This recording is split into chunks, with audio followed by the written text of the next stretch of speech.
Anantapuram MLA Daggubati ప్రసాద్పై మాజీ MLA Vaikuntham Prabhakar Chowdary మరోసారి తీవ్ర ఆరోపణలు చేశారు.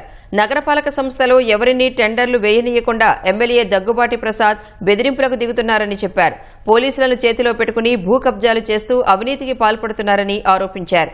నగరంలో భూ కబ్జా బాధితులు తీవ్ర ఆవేదనతో ఉన్నారని అన్నారు. సాక్ష్యాధారాలతో సహా ఇవన్నీ కూడా విత్ డాక్యుమెంటరీ ఎవిడెన్స్ చూపిస్తున్నా. అశోక్ ఎవరు, సుందర్ ఎవరు, కన్సర్ల లావణ్య ఎవరు, ఆవుల సుబ్రహ్మణ్యం ఎవరు, వీళ్ళందరూ కూడా నీ బంధువులు కాదా?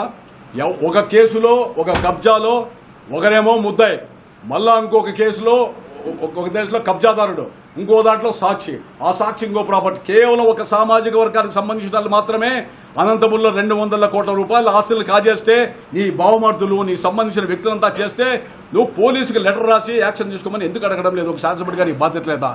వీళ్ళంతా కూడా నిజంగా చెప్తున్నా, వీళ్ళంతా కూడా కేవలం నామమాత్రులే. మెయిన్ కల్ప్రేట్ అనంతపురం శాసనసభ్యుడు మాత్రమే అని చెప్తున్నా. ఈ విషయంలో దోషు నువ్వే, కర్త కర్మ క్రియ నువ్వే అని చెప్పి ఇందుకు సాక్ష్యాధారాలు నేను ఇస్తా.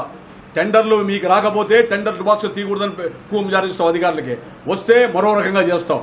ఏమిటిది ఇది అనంతపురమా లేకపోతే ఏమనుకున్నావు? ఈ పేజీల పుస్తకం నేను పార్టీ అధ్యక్షుడు పల్లా శ్రీనివాస్ గారు కూడా ఇచ్చాను. అదేవిధంగా టౌన్లో జరిగినవన్నీ కూడా ఇచ్చాను. ఇవన్నీ కూడా మీ ప్రెస్కు కూడా చాలా మంది పంపించాను.